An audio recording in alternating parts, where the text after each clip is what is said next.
It's All Things Considered, and I'm Dave Lawrence. Today on the show, we're continuing our series we're calling Off the Road, interviews with musicians and artists sharing their experiences with the pandemic and other crises. You can hear everything we've aired so far at hawaiipublicradio.org. Alice Cooper is a sometime Maui resident whose manager, Shep Gordon, also lives on the Valley Isle, putting on regular New Year's Eve shows that support the food bank on Maui. Alice recently made news releasing a new song during the pandemic, Don't Give Up, it's called, along with an unusual video including thousands of his fans.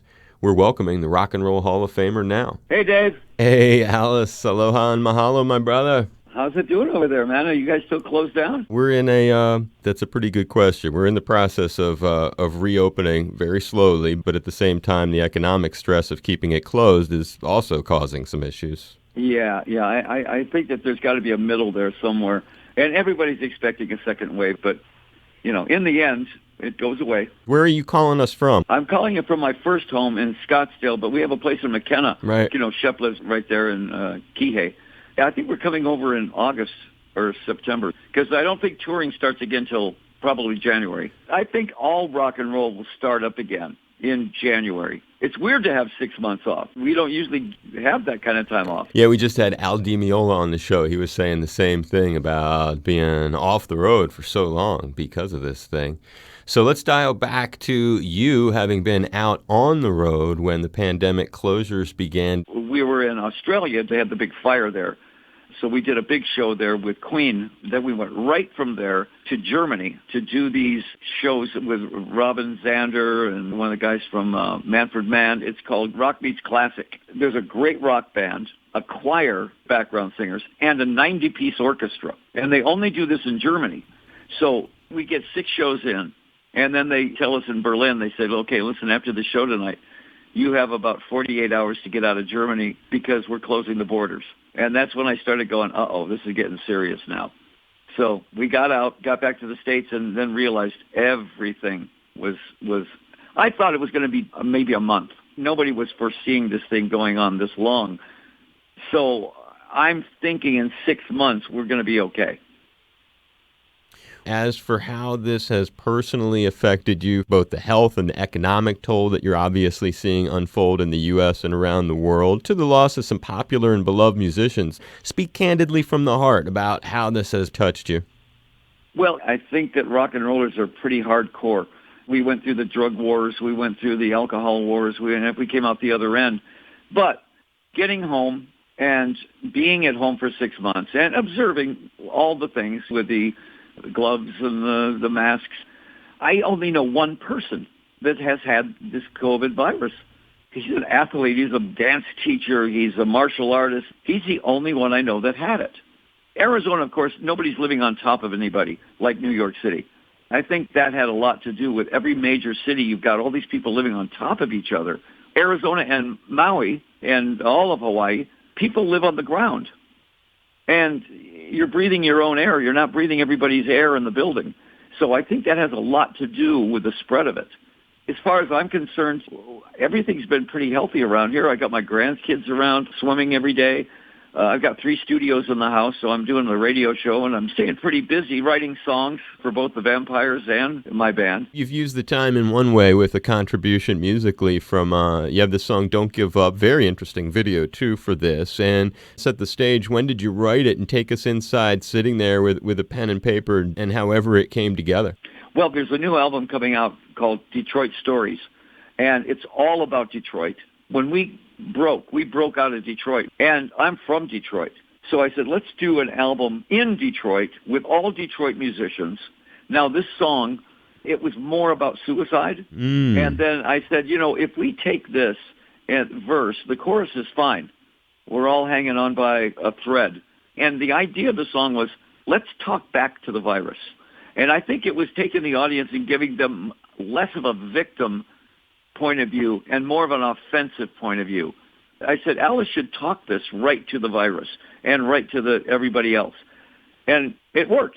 It was a great transformation from one song to another song. And then the video, I said, why don't we get as many people we can sending in a video of one word from the song and holding up the sign. I was expecting 1,000 people maybe.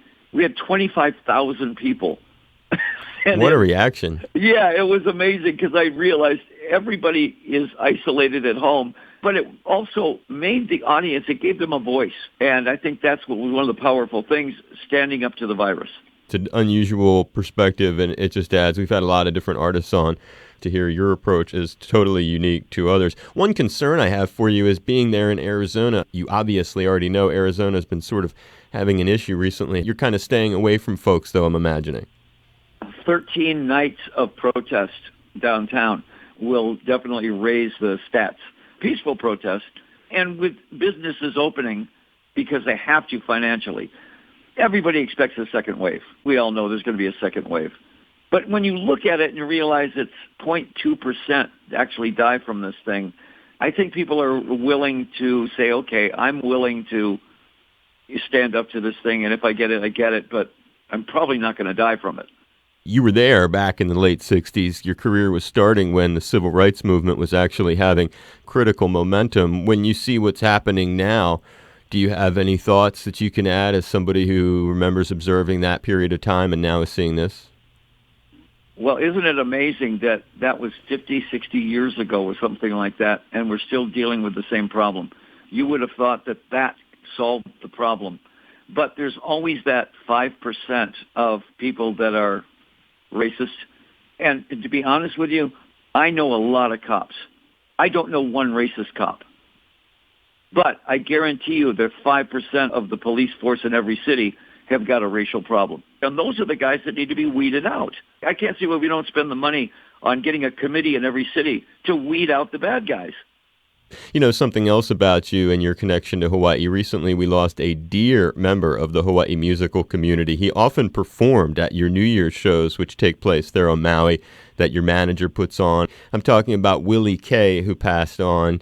Can you eulogize him a bit or share any stories of your experiences with him? Oh, man, I've known Willie forever, and I'm telling you what, the first time I met Willie, just heard him play, I went, who is this guitar player?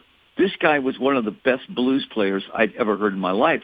I saw him with Billy Gibbons and Elvin Bishop from Paul Butterfield Blues Band on stage, and if you closed your eyes, you'd say, that guy who's playing right now is the best player up here. And it was Willie. I did his blues festival all the time. I'd get up and do Backdoor Man by the Doors, or we do Paul Butterfield, Born in Chicago, and things like that. And my connection with him was through blues rock. And I knew his family really, really well because I'd go to see him. And then he'd do opera. He was very he had diverse. This opera voice. He could sing opera. And then he could play ukulele and do any Hawaiian song. He was maybe the most versatile musician I'd ever met in my life. So the last time I saw him, you know, I'm used to this big jovial guy. I was looking at this guy that was half who he used to be. Still played great, still sang great. And the last time I saw him and I said goodbye to him, I said, well, I'll see you next year at the blues thing. And he kind of laughed and said, well, I don't know about that. And he kind of knew he was on his way out. But his family's great, and we stay in touch with his family. And I did a eulogy thing on video for him, and I could not give him a better glowing review of what a person he was and what a great guitar player he was. And you first met him when? What year was that? Oh, man, maybe 15 years ago. Okay. I'm in Maui like twice a year for the last 45 years. So, I mean, I got to know Willie pretty well. And I don't think you could find a local hero much more of a hero than he was. It's a beautiful way to leave it with you, my brother. New tune that you've got out, Don't Give Up, and wishing you a lot of success in staying healthy and staying safe, and hopefully we can have you back on the show a bit more often, Alice. I miss getting to talk to you, and I really do appreciate you taking time today. It means a whole lot to me. Oh, thanks, Dave. And we'll be back by Christmas. We'll be back there, I think, in August or whatever, so hopefully I'll see you when I get back in town. I really appreciate it. Stay safe over there, Alice. Okay, Dave. And wash your filthy hands. I will. Appreciate it, bud. Aloha. Okay, bye-bye. Yeah, I know you're struggling right now.